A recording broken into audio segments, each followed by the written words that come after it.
Hello everyone, this is मंदिर ही checkout. और आज हम डिज़ाइन करने वाले हैं टाइनी यूआरएल एप्लीकेशन। ये एप्लीकेशन करती क्या है वो हम सबसे पहले डिस्कस करेंगे और फिर हम इसकी एक्चुअल डिज़ाइन में जाएंगे कि अगर आपको इंटरव्यू में ये क्वेश्चन पूछा जाता है या फिर आप अपने पेट प्रोजेक्ट के लिए टाइनी यूआरएल बना रहे हो, यूआरएल सॉर्टनिंग सर्विस अगर आप बना रहे हो तो वो कैसे डिज़ाइन कर सकते हो। तो यार शुरू करते हैं। तो सबसे पहले हम बना रहे हैं आज टाइनी यूआरएल एप्लीकेशन। ये एप्लीकेशन अपनी क्या करती है, तो वो आएगा अपना फंक्शनल रिक्वायरमेंट्स के अंदर। फंक्शनल रिक्वायरमेंट्स अगर हम बोले तो ये एप्लीकेशन की बेसिक फंक्शनैलिटी कि क्या ये एप्लीकेशन पर्पस सर्व करेगी। तो एक तो अपना सिंपल है, जो अपना एप्लीकेशन का नाम है टाइनी यूआरएल। एक आपने लॉन्ग यूआरएल दिया, आपने एक लॉन्ग यूआरएल दिया है, उसको वो कन्वर्ट कर देता है शॉर्ट यूआरएल में। इसकी अगर आप एपीआई ही बता दें तो क्या होगा, एक गेट शॉर्ट यूआरएल, और इसके रेस्पॉन्स में हम भेज रहे हैं लॉन्ग यूआरएल। तो ये अपनी बेसिक एक एपीआई हो गई। दूसरी जो है कि एक बार आपने ये शॉर्ट यूआरएल बना दिया तो जब मैं इस यूआरएल को एक्सेस करने की कोशिश कर रहा हूँ तो I should be redirected to this long URL. समझ रहे हो बात। तो एक आपने शॉर्ट यूआरएल दिया इस एप्लीकेशन को और ये उसको कन्वर्ट कर देगा लॉन्ग यूआरएल में।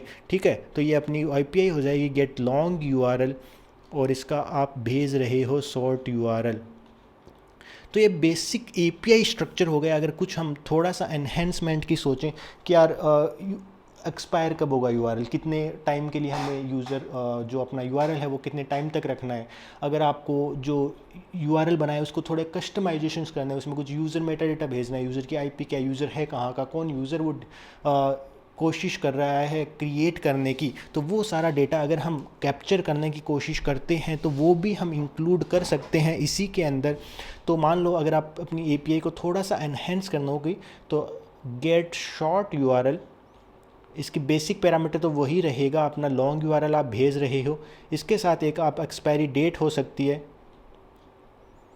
अगर यूज़र लॉग्ड इन है तो ऐसा हो सकता है कि भाई किसने बनाया है। ठीक है, अब वो यूज़र मेटा डेटा में आप सारी की सारी इन्फॉर्मेशन कैप्चर कर सकते हो कि भाई यूज़र कौन है, उसको ऑथेंटिकेट करना है, उसका बाकी कुकीज़ जो भी, मतलब कोई भी इन्फॉर्मेशन आपको चाहिए उस यूज़र से रिलेटेड, उसकी जोग्राफ़ी, इंटरेस्ट, जो भी आप कैप्चर करना चाहो, जो आपको एनालिटिक्स के बाद में फ़र्दर यूज़ आ सके, तो वो आप यहाँ पे ले सकते हो।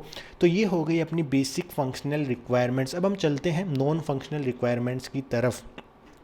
नॉन फंक्शनल रिक्वायरमेंट्स का मतलब क्या है, जो हमने फंक्शनल रिक्वायरमेंट्स डिफ़ाइन करी है, हमने जो दो फंक्शनल रिक्वायरमेंट डिफ़ाइन करी है उनको कैसे अच्छे से अचीव कर सकते हैं। तो अगर हम एनएफआर की बात करें, नॉन फंक्शनल रिक्वायरमेंट्स की बात करें, तो यहाँ पे सबसे पहले तो आएगा अवेलेबिलिटी। अवेलेबिलिटी का मतलब क्या, अवेलेबिलिटी का मतलब ये कि जब मैं कोशिश कर रहा हूँ शॉर्ट यूआरएल जनरेट करने की तो एप्लीकेशन अपनी अवेलेबल होनी चाहिए कि मैं उसको रिक्वेस्ट भेज रहा हूँ और वो मेरे को short URL in response return कर पा रहा है। इसका उल्टा क्या, जब मैं शॉर्ट यूआरएल उसको भेज रहा हूँ तो वो मेरे को लॉन्ग यूआरएल दे पाए। अब ऐसा तो नहीं है कि आपने शॉर्ट यूआरएल एक बार बना के दे दिया और अभी अब उसको आप रिक्वेस्ट कर रहे हो तो लॉन्ग यूआरएल रिस्पॉन्स में मिल नहीं रहा। ठीक है, तो ऐसा सिनेरियो हमें बिल्कुल नहीं चाहिए।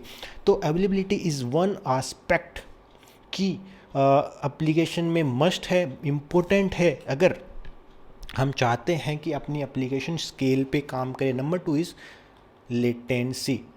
तो we strive to provide low latency. क्यों, यूज़र एक्सपीरियंस इंप्रूव करने के लिए। पर देखो, अब मान लो आपको जब भी कोई रिक्वेस्ट आ रही है, अगेन दोनों केसेस में लॉन्ग यूआरएल आपको जनरेट, शॉर्ट यूआरएल आपको जनरेट करना है या फिर उसकी शॉर्ट यूआरएल की लॉन्ग यूआरएल की मैपिंग निकालनी है, तो दोनों काम कम से कम लेटेंसी में हो तो एक वो चीज़ आ जाती है। नंबर थ्री आपका जो आप ले सकते हो वो आएगा ड्यूरेबिलिटी। ड्यूरेबिलिटी का मतलब क्या है यहाँ पे, कि आपने एक बार जो जनरेट कर दिया है, मान लो आपने एक शॉर्ट यूआरएल जनरेट कर दिया तो एक आप परसिस्ट हो गया, वो लॉस नहीं होना चाहिए, डेटा लॉस नहीं होना चाहिए आपका बेसिकली। ऐसा नहीं कि यार आपने शॉर्ट यूआरएल जनरेट करके दे दिया फिर 2 दिन बाद बोल रहे हो कि अच्छा ये यूआरएल तो अवेलेबल ही नहीं है अपने पास, तो वो यूज़र एक्सपीरियंस ख़राब होने वाली बात आ जाती है और वो हम बिल्कुल नहीं करना चाहते। तो ये बेसिक 3 नॉन फंक्शनल रिक्वायरमेंट्स है जो हम कोशिश करेंगे अपने डिज़ाइन अध्ययन करे। ठीक है, तो ये बात हो गई functional and non functional requirements की। अब हम जो एक इम्पोर्टेंट एस्पेक्ट आ जाता है वो ये कि जो हम शॉर्ट यूआरएल बना रहे हैं उसकी लेंथ क्या होगी। इम्पोर्टेंट है। तो ये है अपना लॉन्ग यूआरएल। मान लो आपने ये लॉन्ग यूआरएल है https://mandeep.com.hello.hello2.howare you। तो ये है अपना लॉन्ग यूआरएल, और अपनी एप्लीकेशन इसमें क्या कर देती है, इसका बनाती है शॉर्ट यूआरएल। तो अपना शॉर्ट यूआरएल जो बन रहा है वो है https://www.tinyurl.com और ये कुछ नंबर, ठीक है। तो ये नंबर की लेंथ कितनी होगी, अगर आप टाइनी यूआरएल आपने एप्लीकेशन देखी होगी तो वहाँ पे आई थिंक 8 कैरेक्टर्स की होती है।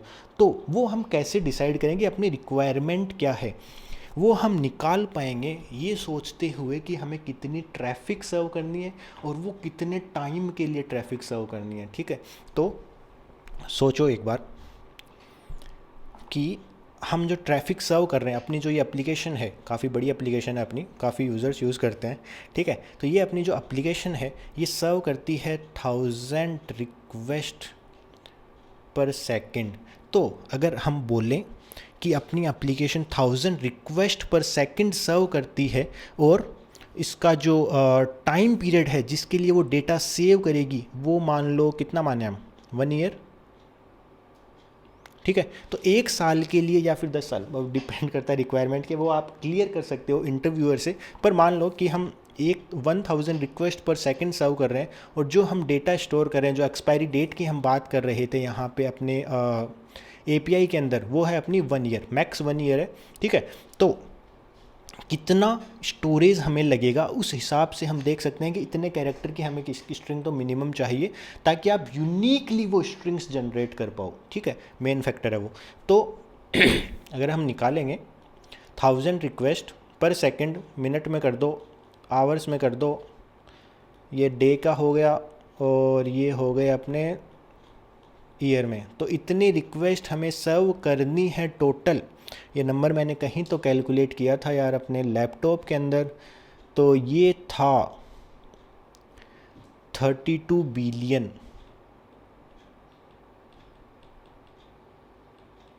ठीक है। मैंने वहाँ पे 10 ईयर का निकाल रखा था, तो मान लो 10 ईयर का है तो ये इंटू 10 और हो जाएगा, तो ये 320 बिलियन आ रहा है, ठीक है। तो हमें 320 बिलियन रिक्वेस्ट सर्व करनी है और वो रिक्वेस्ट हम क्योंकि 10 साल तक स्टोर कर रहे हैं वो डिलीट नहीं होनी चाहिए। तो हमें उतनी कैरेक्टर का स्ट्रिंग चाहिए, उतने कैरेक्टर का जो हम शॉर्ट यूआरएल जनरेट कर रहे हैं उतने का चाहिए ताकि वो यूनिकली हम जनरेट कर पाएँ। तो जो जनरल मतलब कोई भी आप समझो कि अगर हम बेस 62 यूज़ कर रहे हैं, बेस 62 का मतलब मैं आपको बता देता हूँ। बेस 62 का मतलब है आप A to Z characters use कर रहे हो, A to Z कैपिटल वाले यूज़ कर रहे हो और 0 to 9 कर रहे हो। और एक जो बेस 64 रहता है उसमें आई थिंक आप हाइफन और ये अंडरस्कोर भी यूज़ करते हो, ठीक है। तो मान लो हम बेस 62 एल्गोरिथम यूज़ कर रहे हैं, तो इसमें कितनी कैरेक्टर्स हम लेंथ लें ताकि ये नंबर हमारा अचीव हो जाए। तो मान लो अपना कैरेक्टर 1 है तो आप कितने यूनिकली जनरेट कर सकते हो, 62, ठीक है। अगर अपना वो ये है 62 पावर 1, ठीक है, तो ये आएगा 62। तो अब कितने कैरेक्टर्स हमें सपोर्ट करने हैं, 320 बिलियन। तो उसी हिसाब से हम ये डिफ़ाइन करेंगे कि अगर इतनी लेंथ होती है तो अपनी बात बन जाएगी। तो 62 पावर 5 क्या होता है, 62 पावर 6 क्या होता है, ये आप गूगल से निकालिए। और 62 पावर 7 क्या होता है, ये भी अगेन अपने प्री कैलकुलेटेड नंबर है, मैं कॉपी कर लेता हूँ जल्दी से, कहीं तो होगा यार। तो 62 पावर 5 इज़ अप्रॉक्सीमेटली 1 मिलियन और 62 पावर 6 इज़ अप्रॉक्सीमेटली 56 बिलियन और ये है अपना 3.5 ट्रिलियन। बड़ा नंबर हो गया, ट्रिलियन में कितने जीरो होते हैं, बहुत ज़्यादा जीरो होते हैं। तो समझ रहे हो बात। तो यहाँ पे अगर हम बात करें कि हमने बोला था, अगर यहाँ पे हमने बोला था 10 ईयर के लिए हमें चाहिए, अगर हमें सिर्फ 1 साल के लिए 32 बिलियन होता तो अपना इससे 6 कैरेक्टर की स्ट्रिंग से बात बन जाती। पर क्योंकि हम बोल रहे हैं कि 7 कैरेक्टर की हमें चाहिए, अगेन देखो हमने ट्रैफिक यहाँ पे 1000 रिक्वेस्ट TPS जो हमने एज्यूम किया था वो 1000 एज्यूम किया था, अगर ज़्यादा है कम है उसी हिसाब से आपकी कैलकुलेशन वेरी कर सकती है। पर यहाँ पे अपना यूज़ केस हमें लग रहा है कि 62 पावर 7 मतलब 3.5 ट्रिलियन स्ट्रिंग्स आप बना पाओगे uniquely by using characters A to Z Capitals and 0 to 9। तो अपना इससे यूज़ केस सर्व हो जाएगा, अपनी बात बन जाएगी। तो let's say we are generating a string of 7 characters। अपना फाइनल हो गया है कि हम स्ट्रिंग कितने लेंथ की जनरेट करेंगे, पहला स्टेप क्लियर। अब हम चलते हैं डेटा स्टोरेज की तरफ। तो यार जब हम एप्लीकेशन बना रहे हैं तो हम क्या कर रहे हैं, एक अपना लॉन्ग यूआरएल है, एक हम शॉर्ट यूआरएल उसके लिए जनरेट कर रहे हैं। और जब उस शॉर्ट यूआरएल की रिक्वेस्ट आएगी तो उसके रिस्पॉन्स में आप लॉन्ग यूआरएल का रीडायरेक्शन भेज दोगे। तो वो आप कैसे कर पाओगे, आपको वो मैपिंग कहीं ना कहीं स्टोर करनी पड़ेगी, और वो मैपिंग कितनी स्टोर करनी पड़ेगी उसका बेसिक एस्टीमेट क्या होगा कि कितना डेटा हमें स्टोर करना पड़ेगा। अगेन उसके लिए भी हमें अजम्पशंस लेने पड़ेंगे। देखो यार, आपके पास कंक्रीट डिटेल्स ना आए पाए, आपको जनरली इंटरव्यूअर के साथ डिस्कस करना पड़ेगा। अगर आप खुद का प्रोजेक्ट बना रहे हो तो आपको एक बेसिक एनालिसिस करनी पड़ेगी कि हाँ यार इतना ट्रैफिक मैं सर्व करूँगा तो मेरे को इतना डेटा स्टोरेज लगेगा। उस हिसाब से क्या हम अच्छा डिसीजन ले पाते हैं। जैसे हमने बोला कि हमें 7 कैरेक्टर की स्ट्रिंग चाहिए, अभी हम पहले 6 ले लेते, फिर चेंज करते 7, फिर चेंज करते 8, तो वो थोड़ा माइग्रेशन वाली चीज़ आ जाती है। वो हम अवॉइड करना चाहेंगे जहाँ तक हो पाए। और हम इनिशियली जब डिज़ाइन कर रहे हैं अपने सिस्टम को, उसी टाइम पे हम कोशिश करेंगे कि ध्यान में रखी जाए। ठीक है, तो यहाँ पे हम क्लियर हो गए हैं कि हम 7 कैरेक्टर की स्ट्रिंग चाहिए। अब हम बात करते हैं डेटा स्टोरेज की। अब देखो, सबसे पहले हम ये बात नहीं कर रहे कि हमें कौन सा डेटा स्टोरेज चाहिए, सबसे पहले हम ये बात कर रहे हैं कि हमें कितना डेटा स्टोरेज चाहिए। अगेन वो नंबर भी हमने कैलकुलेट कर रखा है कुछ अजम्पशंस के साथ, और वही हम यहाँ पे अगेन आपको समझाने की कोशिश करेंगे। तो अज्यूम करो हम क्या क्या स्टोर करने वाले हैं। एक हम लॉन्ग यूआरएल स्टोर करेंगे, एक हम शॉर्ट यूआरएल स्टोर करेंगे, फिर हम स्टोर करने वाले हैं कि इसकी एक्सपायरी डेट क्या है, और फाइनली हम स्टोर करने वाले हैं यूज़र मेटा डाटा डाटा है या डेटा है ये, ठीक है। तो लॉन्ग यूआरएल मैंने क्या एक वैसे गूगल पे सर्च करके देखा था कि यार एवरेज लेंथ क्या होती है किसी भी यूआरएल की, तो वो 77 आ रही थी। वो ब्लॉग पोस्ट मेरे को रिलायबल लगा, तो उसका लिंक आपको साथ वीडियो डिस्क्रिप्शन में मिल जाएगा। ठीक है, तो लॉन्ग यूआरएल की हम मान लेते हैं 77 वहाँ पे थी, तो लेट्स अज्यूम कि अपना 100 का लॉन्ग यूआरएल रहने वाला है, तो 100 बाइट्स ये इसको स्पेस चाहिए। ठीक है, शॉर्ट यूआरएल के लिए हम 7 कैरेक्टर की स्ट्रिंग भरने वाले हैं, तो ये 7 बाइट्स चाहिए। अब यहाँ पे हम जब हम 7 बाइट्स की बात करते हैं तो in data storage we are only storing the unique characters. यहाँ पे हम ये स्टोर नहीं कर रहे टाइनी क्या था यार अपना यूआरएल का नाम क्या था, tinyurl.com, और फिर ये 7 कैरेक्टर। तो सिर्फ हम ये वाली चीज़ स्टोर कर रहे हैं, ये वाला ही पूरा स्टोर नहीं कर रहे हैं। ये हम रन टाइम पे अपेंड कर सकते हैं। तो लेट्स से ये हम सिर्फ स्टोर कर रहे हैं 7 कैरेक्टर। एक्सपायरी डेट अगेन हम इपोक वैल्यू मान लेते हैं, तो लॉन्ग वैल्यू हो जाएगी, और ये है अपना 8 बाइट्स।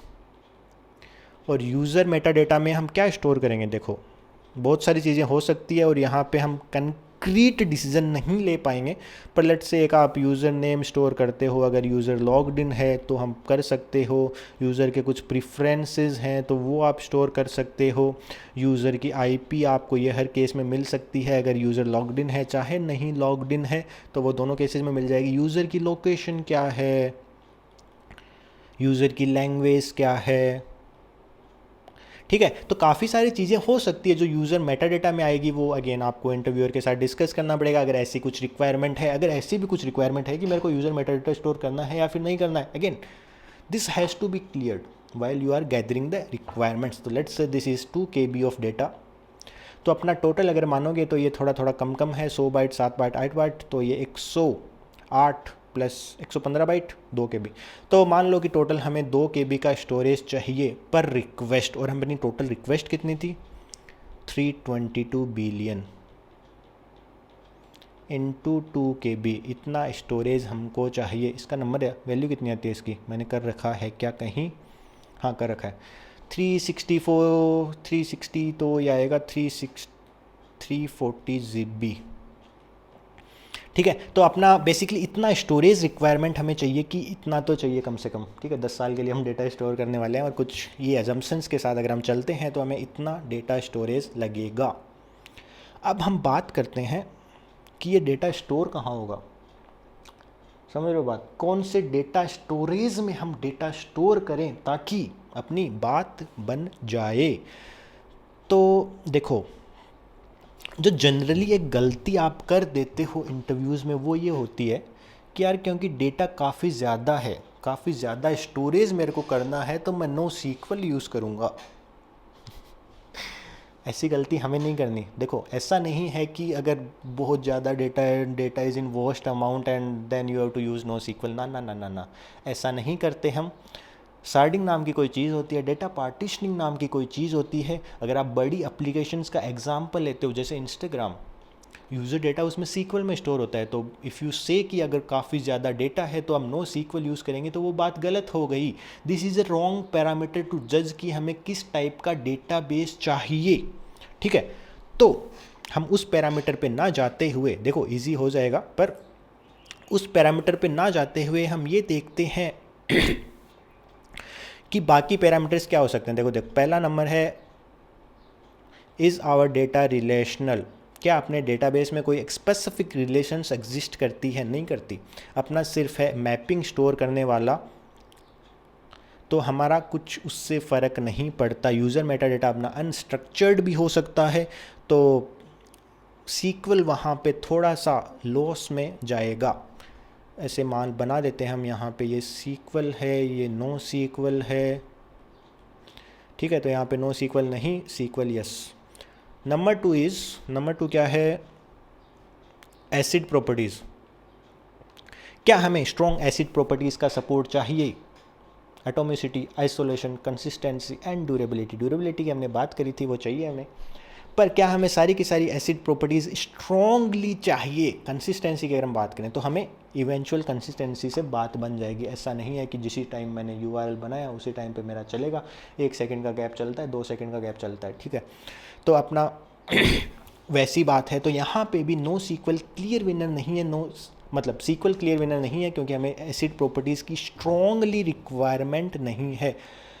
नंबर 3 चलते हैं, क्या हमें कोई एनालिटिक्स पर्पस सर्व करना है? करना है क्या? अब वो डिपेंड करता है, जो हमने यूज़र मेटा डेटा स्टोर हम कर रहे हैं, क्या उस पर कुछ ऑपरेशंस करने हैं हमें, वो डायरेक्टली अगर डीबी पे करना है, या फिर हमें वो कुछ बाकी स्पार्क क्लस्टर जैसी बाकी चीज़ों से हमें करना है। तो यहाँ पे भी सीक्वल का स्ट्रॉन्ग जस्टिफिकेशन नहीं मिल रहा। नो सीक्वल एनालिटिक्स का अपना वैसा कोई यूज़ केस नहीं है, पर मान लो कि अगर हमें यूज़र डेटा पे कुछ करना है तो ये ठीक है, मतलब चलेगा। समझ गए बात? तो ये है बात। एक चीज़ और थी, अपना एक पॉइंट और था, हाँ, do we want to run any complex queries.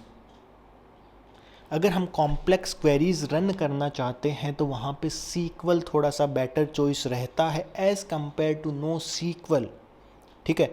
तो हमें वैसा कुछ नहीं करना है, तो अगेन ये चलता है अपना। तो आप ओवरऑल देख रहे होंगे कि नो सीक्वल अपना यूज़ केस सर्व कर पाएगा जो हम डेटा स्टोर करने वाले हैं। बेसिकली जो मैपिंग हम स्टोर करने वाले हैं, लॉन्ग यूआरएल,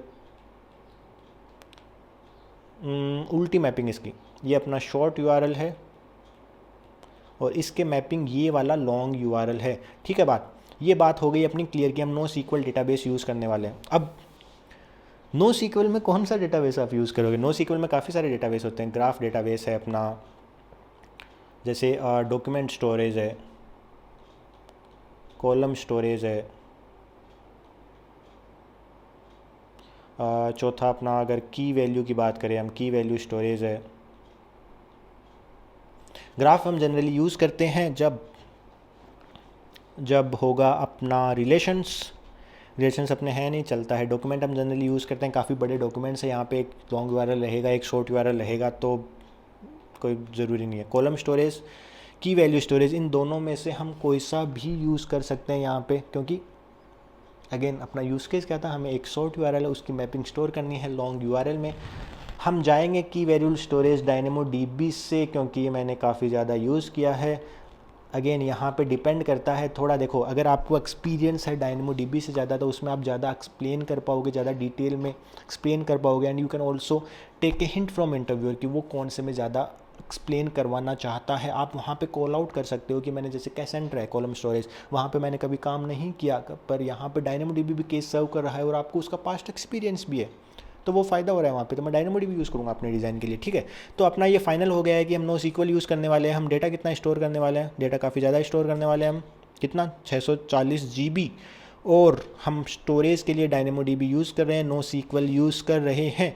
अपनी ये बात बन गई। अब हम चलते हैं एक्चुअल डिज़ाइन की तरफ कि भाई हमने ये डिसाइड कर लिया कि क्या डिसाइड कर लिया हमने, कितने कैरेक्टर की स्ट्रिंग होनी चाहिए, कितना स्टोरेज चाहिए, कौन सा स्टोरेज हमें चाहिए।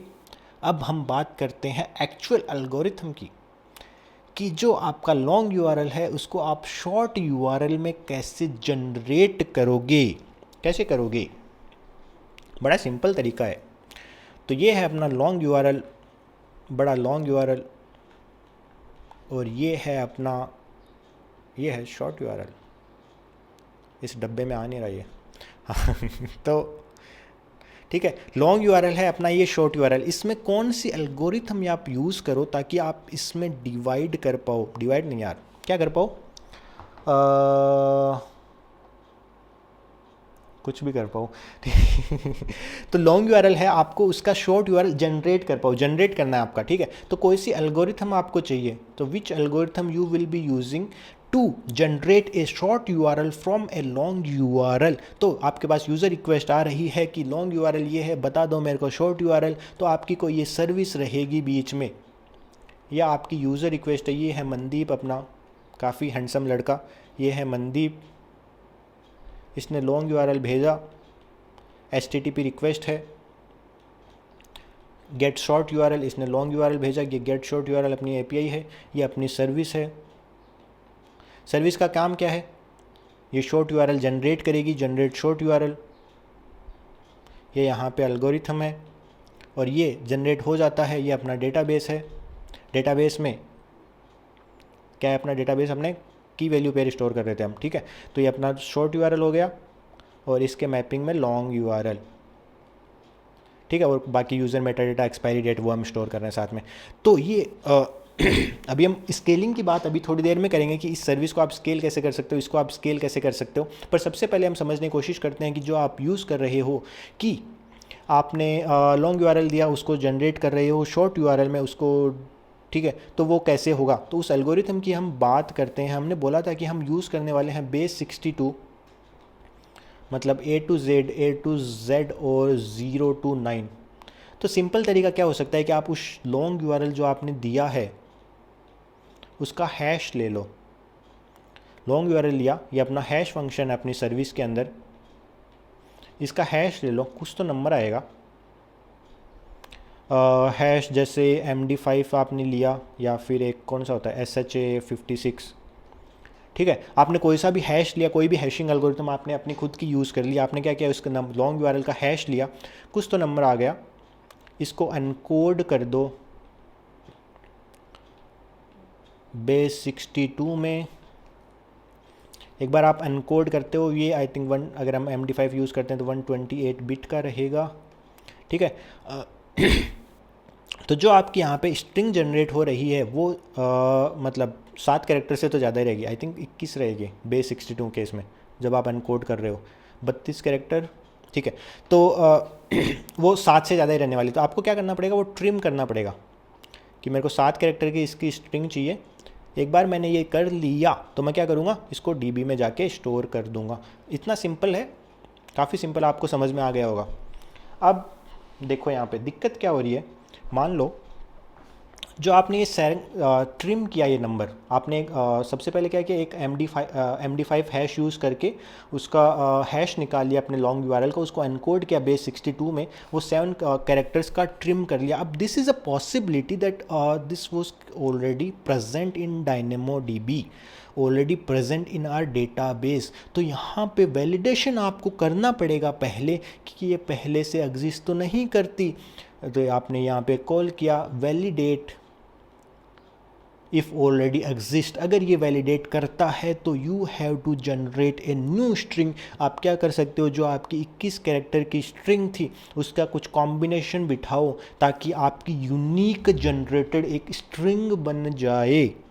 समझ रहे हो बात? तो वो आप कर पाओगे क्या, कैसे कर पाओगे आप? अलग से एक आपको नई कॉम्प्लेक्स एल्गोरिथम लिखनी पड़ेगी, क्योंकि यार ऐसा हो सकता है कि आपने एक बार सात कैरेक्टर निकाल लिए, फिर आप वापस कुछ स्वैप वगैरह करके इधर उधर नंबर करके वापस निकाल लो, but again it could be a possibility कि वो भी एग्जिस्ट करता है, again then it could be a possibility कि वो भी एग्जिस्ट करे। तो एक देख रहे होंगे आप, एक लूप क्रिएट हो रहा है and system is not scalable in that way. Scalable नहीं है तो बॉटलनेक आ गया, and we can't have bottlenecks in our design. समझ रहे हो बात? तो ये जो अपनी एल्गोरिथम थी कि आपने हैश लिया, फिर उसको एनकोड किया बेस 62 में, इसमें कुछ बॉटलनेक्स आ गए हैं, and we want to have a uniquely generated string without having these kind of bottlenecks in our design. तो हम क्या कर सकते हैं, अगर हम सबसे पहले पानी पीने दो मेरे को, ठीक है? तो हम यहाँ पे बात कर रहे हैं, मतलब बॉटलनेक्स आ गया था, हमने ये बोला था, अभी हम इसको इम्प्रूव करना चाहते हैं, तो वो हम इम्प्रूव कैसे कर पाएंगे? अब देखो, अगर हम अपने डिज़ाइन की बात करते हैं तो हमें एक यूनिक कैरेक्टर वाली स्ट्रिंग जनरेट करनी है, 7 कैरेक्टर की हमें स्ट्रिंग जनरेट करनी है। अब हमें फ़र्क नहीं पड़ता कि जो आप उसका लॉन्ग यूआरएल है उससे कुछ उसका रिलेशन होना चाहिए, जैसे हमने हैशिंग वाले बात करी। तो अगर आपका सेम लॉन्ग यूआरएल वापस आता है तो वो हैश फंक्शन आप चलाओगे तो वो सेम स्ट्रिंग वापस जनरेट, वैसी कुछ रिक्वायरमेंट अपनी है नहीं। अगर सेम लॉन्ग यूआरएल वापस आता है तो हम अलग शॉर्ट यूआरएल दे देंगे उसको, अपने कोई दिक्कत है नहीं। हमारा ऐसी कुछ रिक्वायरमेंट नहीं थी कि अगर लॉन्ग यूआरएल सेम वापस आता है तो आपका शॉर्ट यूआरएल सेम आना चाहिए। We don't have that requirement. तो क्योंकि वो रिक्वायरमेंट नहीं है तो हम क्या कर सकते हैं, इस नंबर जो अपना है, अपना लॉन्ग यूआरएल है, इसके कोई स्पेसिफिक नंबर अपेंड कर दो। मान लो एक अपना ये काउंटर है, मतलब अपेंड करने का एक चीज़ हो जाती है, एक हो सकता है कि आप इस जो काउंटर है इस कोई भी आपका इंट वैल्यू है 1 से स्टार्ट होता है और अपना जाता है 320 बिलियन तक,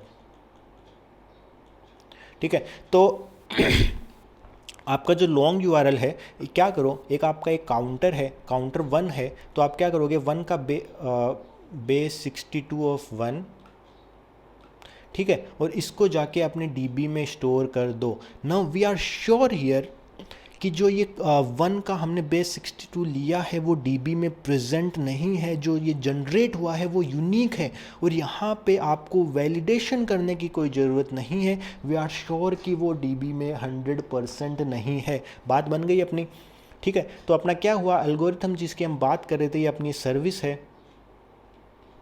सर्विस की जो एल्गोरिथम है, जो प्रोग्राम हमने लिखा हुआ है, उसमें क्या कर रखा है, एक लोकल वेरिएबल है अपना काउंटर इक्वल टू 1, मतलब काउंटर इक्वल टू 1 से वो स्टार्ट होता है। फिर हर बार जब अपना नया रिक्वेस्ट आता है, जैसे रिक्वेस्ट 1 आई तो काउंटर 1 से हमने निकाला, डीबी में स्टोर बेस 62 ऑफ 1। फिर अगर अपनी रिक्वेस्ट आती है 2 तो ये काउंटर एल्गोरिथम जब एंड होती है तो काउंटर काउंट प्लस प्लस, बड़ा खतरनाक प्रोग्राम हमने लिख रखा है, ठीक है? तो अभी काउंटर 2 हो गया है और हमने स्टोर कर दिया है बेस 62 का 2। समझ गए? ऐसे ही चलता रहेगा और हम 10 साल तक ये स्टोर करते रहेंगे और 320 बिलियन तक हमने uniquely generated short URL store कर दिए हैं। अब इस डिज़ाइन में कोई दिक्कत है क्या? ये अपनी एक तो देखो, जो अपनी ये सर्विस है, हमने क्या बोला था, 1000 रिक्वेस्ट्स पर सेकंड आने वाली है। जो अपना जो टीपीएस है, ट्रांजैक्शंस पर सेकंड, वो है 1000 रिक्वेस्ट पर सेकंड। तो नंबर 1 तो ये, क्या जो ये अपनी सर्विस है वो किसी इंस्टेंस पे चल रही होगी? मान लो अपना AWS पे होस्टेड है तो वो कोई EC2 मशीन पे चल रही होगी। नंबर 1 तो ये बात, दो चीज़ें दिख दी यहाँ पे। नंबर 1 क्या ये सिंगल मशीन वो 1000 रिक्वेस्ट पर सेकंड का TPS सर्व कर सकती है? I don't think so. अगर आप काफ़ी बड़ा इंस्टेंस भी यूज़ कर लेते हो तो हो सकता है बात बन जाए, ठीक है? पर चांसेस आर कि ये रिक्वेस्ट बोटलनेक में जा सकती है और आपकी लेटेंसी इंक्रीज हो जाएगी अगर आपकी क्यू में रिक्वेस्ट्स चली जाती है। नंबर 2 क्या, if this EC2 instance goes down then what happens? आपका जो ये लोकल वेरिएबल है काउंट, ये तो चला गया। तो मान लो आपने ऑटो स्केलिंग भी लगा रखी है तो इसके ऊपर नया EC2 इंस्टेंस आ जाएगा कि भाई ये डाउन गया, दूसरा ला दो। तो काउंट वापस कहाँ से स्टार्ट होगा, 1 से, और ये मान लो कहाँ चला गया था, तो वो दिक्कत हो गई यहाँ पे। अभी जो हम बोल रहे थे कि हर बार यूनिकली जनरेटेड शॉर्ट यूआरएल्स बन रहे हैं, वो इस केस में नहीं बन रहे बिल्कुल, तो वो दिक्कत आ गई, वो हमें दिक्कत नहीं चाहिए। तो क्या करना है हमें, जो ये काउंटर वाला लॉजिक है इसको निकाल दो बाहर, अब्स्ट्रैक्ट आउट कर दो। तो अगेन चलते हैं अपने डायग्राम की तरफ, अपने यूज़र रिक्वेस्ट की तरफ। अगेन ये अपना यूज़र है मनदीप, हैंडसम मनदीप। मनदीप क्या करेगा, लोड बैलेंसर बना देते हैं यार। तो हमने बोला था कि अपना एक EC2 मशीन से दिक्कत आ सकती है, तो लेट्स से अपना पूल ऑफ EC2 मशीन से यहाँ पे इस मशीन 2, मशीन 3, मशीन 2, मशीन 3, ठीक है। हाँ, तो ये है अपनी सर्विस। इस लोड बैलेंसर रिक्वेस्ट जाएगी यहाँ पे एज़ पर द अवेलेबिलिटी की किसके पास अवेलेबल बैंडविड्थ है, वैसे वो सर्वर अपनी रिक्वेस्ट सर्व करेगा। और एक हमें ग्लोबल वेरिएबल चाहिए, ग्लोबल हमें काउंटर चाहिए जो ये हमें बता सके कि यार ठीक है ऐसी रिक्वेस्ट सर्व होगी। तो एक तरीका आपका क्या हो सकता है कि ये इसके पास जा रही है कि हाँ भाई बता काउंटर कितना है, तो इसने बताया कि हाँ काउंटर इतना है, तू बना ले सॉर्ट यूआरएल, इसलिए गया काउंटर कितना है वो बना ले। तो यहाँ पे क्या हो रहा है, बार बार आप कॉल कर रहे हो उसको, but we don't want that again, ठीक है। तो इसको और इम्प्रूव करते हैं हम। ये एक समझ लो, एक ये सेग्रेटेड काउंटर सर्विस है, पूरी की पूरी अलग काउंटर सर्विस है। इसका काम क्या है, ये एक रेंज प्रोवाइड कर देती है कि यार तू जो है ये क्या करेगा, मतलब स्टार्टिंग से समझो कि आपने एप्लीकेशन लॉन्च करी, आपकी जो ये सर्विस है टाइनी यूआरएल सर्विस, आपने इसको लॉन्च करी। जब सर्विस अप आती है तो ये क्या करेगा, काउंटर सर्विस के पास जाएगा, ये सर्वर गया काउंटर सर्विस के पास। काउंटर सर्विस ने क्या किया कि तुम्हारी रेंज है 1 to 1000, आप क्या करो 1 से स्टार्ट करो और 1000 पे आपकी ख़त्म हो जाएगी। ये गया, तो इसने क्या किया, इसको नंबर दे दिया 1001 to 2000, ठीक है। सिमिलरली ये जाता है अपना, तो इसको मिला 2001 to 3000। तो ये आपको एक बार मिल जाती है रेंज, फिर आपकी इसकी रिस्पॉन्सिबिलिटी बन गई कि आप क्या करोगे, उस रेंज के अंदर आप बेस 62 लो और वो यूआरएल जनरेट करो और उसको डीबी में स्टोर करो। ये डीबी के इंस्टेंसेस है। डायनेमो डीबी अगर हम बात करें तो वो ऑलरेडी स्केल्ड है, तो यहाँ पे आपको माथापच्ची करने की ज़रूरत नहीं है, वो मैनेज्ड सर्विस है। तो यहाँ पे you don't have to worry about scalability, it is already being handled. Counter service का आपको ध्यान में रखना पड़ेगा, यहाँ पे हमने मल्टीपल इंस्टेंसेज यूज़ करेंगे। अगर एवरीथिंग कम्स इन पिक्चर, अगर एक इंस्टेंस डाउन जाता है तो other server will come on its place, take its place. और अगर देखो, अगर ऐसा होगा, एक दिक्कत जो उसमें आएगी वो ये कि कुछ काउंट्स वेस्ट होंगे अपने, but we are fine with it, अपने पास बहुत सारे हैं, वो 3.5 ट्रिलियन काउंटर हमारे पास हैं, तो हमारे पास उसकी कोई दिक्कत नहीं है। समझ रहे हो बात, तो वो बात बन गई, ठीक है। तो वो बात हमारी कोई दिक्कत है नहीं। तो काउंटर सर्विस पे हमें क्या, वो रेंज दे दे। तो काउंटर सर्विस का काम क्या है, वो रेंज हमें देगा और वो रेंज हम यूज़ कर लेंगे। Once the range is exhausted, तो वो नए रेंज के लिए कॉल करेगा और वो रेंज हम यूज़ करना स्टार्ट कर देंगे। काउंटर सर्विस का एक थोड़ा सा हाई लेवल व्यू लेते हैं। तो ये अपनी है काउंटर सर्विस। यहाँ पे भी अगेन मल्टीपल इंस्टेंसेज है जो आपकी रिक्वेस्ट को सर्व कर रहे हैं। ये काउंटर सर्विस का लोड बैलेंसर है। ये आपकी जो सर्विस है टाइनी यूआरएल, इसको कॉल करिए, ये इसको कॉल करेगा। इसका खुद का एक डेटाबेस है जहाँ पे वो मैपिंग स्टोर कर रहा है। अगर हम मैपिंग की बात करें तो यहाँ पे आप सीक्वल आसानी से यूज़ कर सकते हो। अगेन यहाँ पे भी आप नो सीक्वल यूज़ कर सकते हो। कोई स्ट्रॉन्ग जस्टिफिकेशन नहीं है कि आप यहाँ पे सीक्वल यूज़ करो, नो सीक्वल यूज़ करो। जो एनालिसिस हमने अभी ऊपर करी थी वो आप यहाँ पे भी लगा सकते हो कि आप कौन सा यूज़ करना चाहते हो।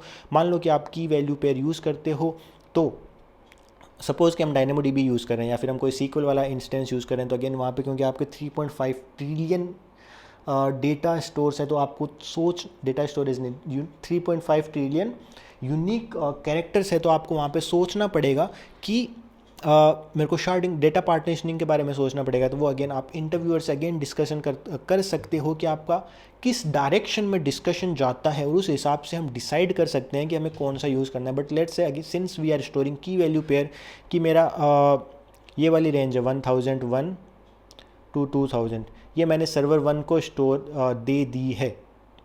ऐसे नहीं सोचते हम, इसको एक अलग डायरेक्शन में हम सोचते हैं। आप क्या करो, सारी की सारी जो वैल्यूज़ है पहले से ही इसमें स्टोर कर दो। इससे क्या होगा, जैसे आपने 1001 है, 1002 है, 1003 है, 1004 है, ठीक है। तो जो ये रेंजेस हैं आपने क्या किया, इनके मैपिंग में कर दिया कि ये अच्छा यूज्ड है। जैसे कोई भी काउंटर वैल्यूज़ यूज़ हो जाती है तो आप उसको यूज्ड मार्क कर दोगे। तो मैंने क्या किया, यहाँ पे मैंने इसको रेंज भेजी 1 to 1000, तो आपको 1 to 1000 ये कितना है, ये सर्वर 2 के लिए काम करेगा। तो अगर आपने जैसे ये रेंज भेज दी तो इस रेंज की जितनी भी वैल्यूज़ हैं इनको मार्क कर दो यूज्ड, या फिर आप यहाँ पे सिर्फ रेंज भी बना के रख सकते हो, दोनों मतलब काम करेगा। स्केलेबल आप अगेन देख सकते हो कि कौन सा रहेगा उस केस में, जो डिपेंड करेगा अगेन आपके इंटरव्यूअर के डिस्कशन के ऊपर। पर हम दोनों तरीके से यहाँ पे स्टोर कर सकते हैं कि आपने रेंज स्टोर करी, इसको आप मार्क कर दो यूज्ड, ठीक है सर। तो ये बेसिक डिज़ाइन हो गई अपने काउंटर सर्विस की। तो अगर हम अभी अपने हाई लेवल व्यू को देखें अपने डिज़ाइन को, तो ये अपना यूज़र है, ये है अपना लोड बैलेंसर, ये है अपनी टाइनी यूआरएल सर्विस, ये EC2 इंस्टेंसेस है जो रिक्वेस्ट सर्व कर रहे हैं। अगेन कंटेनर सर्विस हो सकती है, पर लेट्स अज्यूमिंग कि अपनी ये EC2 सर्विस है, इसका एक खुद का डेटाबेस है जो हमने DynamoDB ले रखा है, इट इज़ ऑलरेडी स्केल्ड, ठीक है। ये अपने काउंटर सर्विस को कॉल करता है to get ranges. Counter service का खुद एक DB है, वो भी हमने बोला कि हम DynamoDB यूज़ कर रहे हैं जो रेंजेस स्टोर करता है या फिर आपके यूनिक नंबर्स को स्टोर करता है, जो मार्क करेगा कि हाँ ये यूज़ में आ गया है ताकि वो वापस यूज़ में ना आए। एक बार अगर कोई सर्वर नहीं कॉल करता है तो जो भी अनयूज्ड रहेगा वो रिटर्न कर सकता है रेंज आपको। बात समझे आप।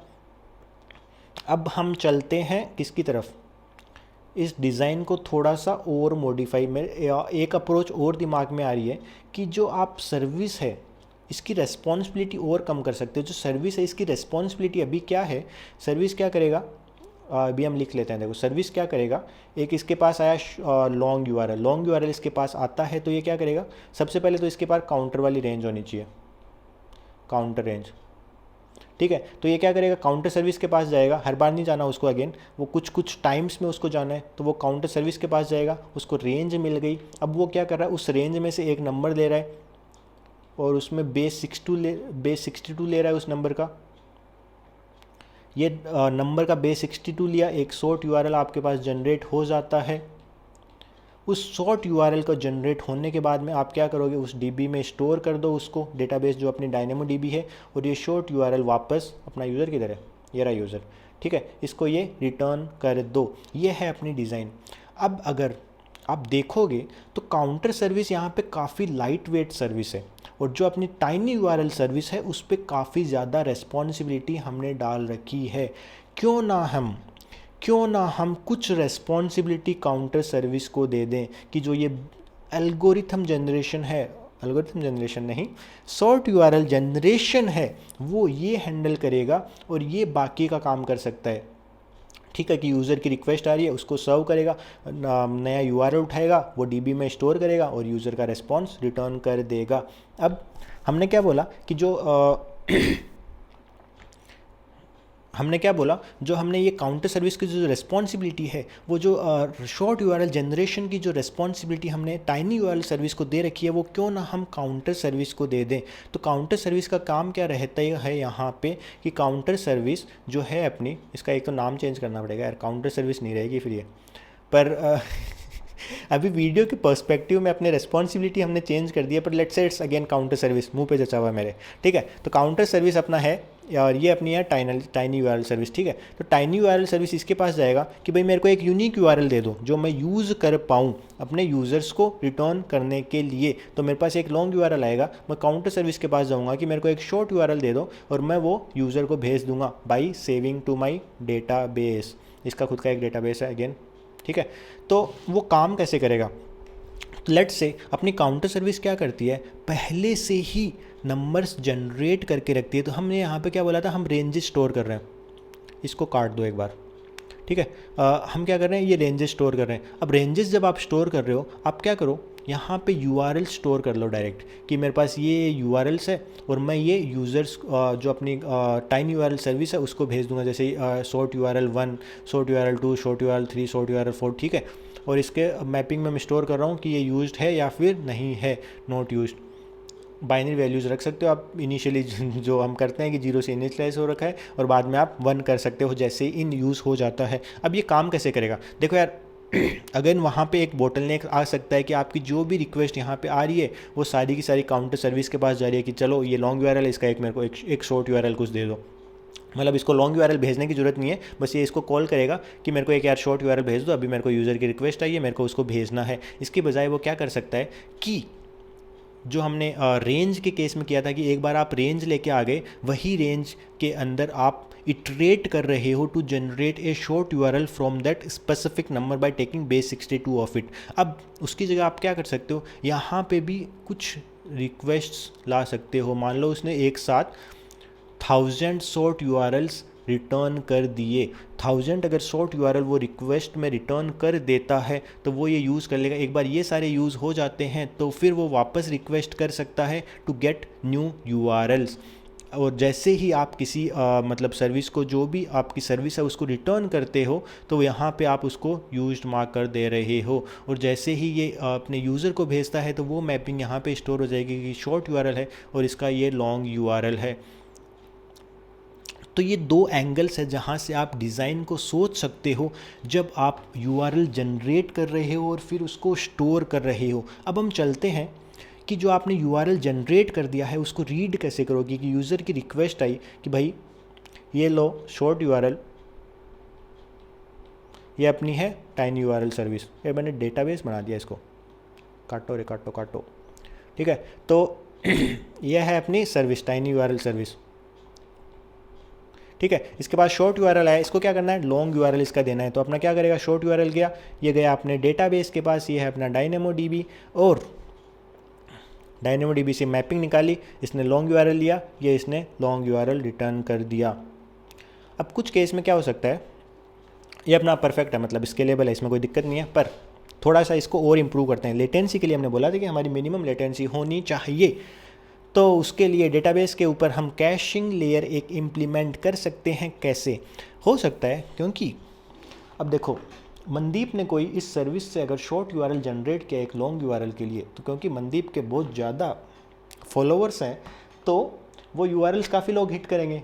तो वो यूआरएल हिट हो रहा है बार बार, तो मेरे को बार बार डेटाबेस के पास जाना पड़ रहा है, बार बार मेरे को डायनेमोडीबी के पास जाना पड़ रहा है कि भाई बताओ इसका लॉन्ग का शॉर्ट यूआरएल, इस शॉर्ट का लॉन्ग यूआरएल क्या है। तो मैं क्या करूँगा, जो भी फ्रीक्वेंटली एक्सेस्ड शॉर्ट यूआरएल है उसका मैं एक कैशिंग लेयर मेंटेन करके रख रहा हूँ, और मेरे को बार बार डेटाबेस को हिट करना ना पड़े। लेटेंसी आपकी इम्प्रूव हो रही है, आपके डेबी के जो भी ऑपरेशंस है वो इम्प्रूव हो रहे हैं, तो आपकी सर्विस और फास्ट हो जाएगी। जो भी फ्रीक्वेंटली एक्सेस्ड शॉर्ट यूआरएल है वो आप यहाँ पे स्टोर कर सकते हो। अब कैशिंग के बारे में हम ज़्यादा डिटेल में नहीं जाएंगे, अगेन वहाँ पे भी आपका डिस्कशन अगेन डिपेंड करेगा कि आप मतलब किस डायरेक्शन में आपका इंटरव्यू जाता है, जैसे किस कंपोनेंट पे आपके ज़्यादा फोकस हो सकता है। जैसे ऐसे हो सकता है कि आप यहाँ पे कौन सा कैश यूज़ करोगे, अच्छा कैश की इविक्शन पॉलिसी क्या होगी, आप कैसे कैश स्टोर कर रहे हो, ठीक है, तो वो सारी चीज़ें आ सकती है। अगेन हमने इस पर डेडिकेटेड वीडियोज बना रखे हैं हर चीज़ पर। जैसे हमने डेटा पार्टीशनिंग की बात करी थी बीच में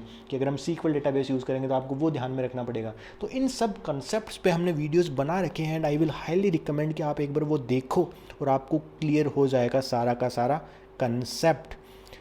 तो this is all about tiny URL system design. हम मिलते हैं अपने नेक्स्ट वीडियो में with more interesting content, with more such interesting design concepts along with actual system design. तब तक के लिए stay safe, tata bye bye.